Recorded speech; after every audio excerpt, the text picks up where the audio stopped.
கர்த்தருக்கு ஸ்தோத்திரம். இந்த நாள் தேன்துளி நிகழ்ச்சியிலே உங்களை நான் மீண்டும் சந்திப்பதில் அதிக மகிழ்ச்சி அடைகிறேன். இந்த நாளில் கூட கர்த்தர் நமக்கு ஒரு புதிய வார்த்தையை கொடுத்திருக்கிறார். அந்த வார்த்தையை நாம் நோக்கி பார்ப்போம்.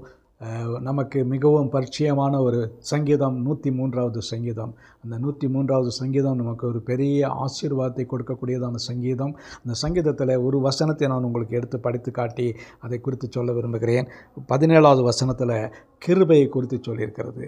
நம்ம இந்த வருடத்தில் கடந்து செல்கிற வேளையில் நமக்கு அத்தியாவசியமான தேவை ஒரு காரியம் தேவ கிருபை. அந்த கிருபையினால் தான் நம்ம வழி நடத்தப்பட போகிறோம்.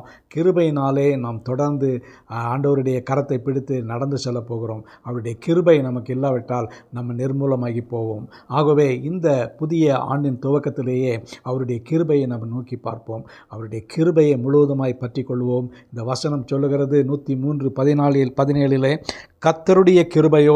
கர்த்தருடைய கிருபையோ அவருக்கு பயந்தவர்கள் மேலும் அவருடைய நீதி அவர்கள் பிள்ளைகளுடைய பிள்ளைகள் மேலும் அனாதியாய் என்றென்றைக்கும் உள்ளது.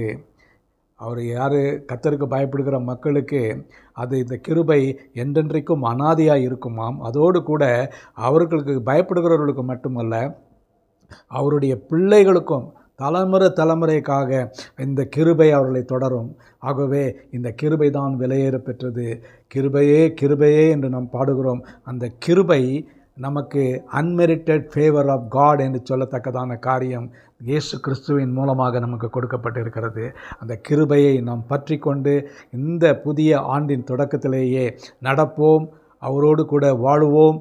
அவருக்கென்று சாட்சியாக இருப்போம். அந்த கிருபை நம்மை என்றென்றைக்கும் நடத்தட்டும். நல்ல ஆண்டவரே, நம்ம நன்றியோடு துதிக்கிறோம், ஸ்தோத்திரிக்கிறோம்.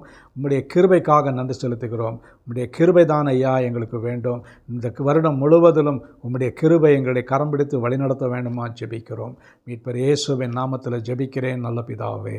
ஆமேன், ஆமேன். கர்த்தர் உங்களை ஆசீர்வதிப்பாராக. மறந்து விடாதீர்கள், தேவ கிருபை மட்டும் போதும்.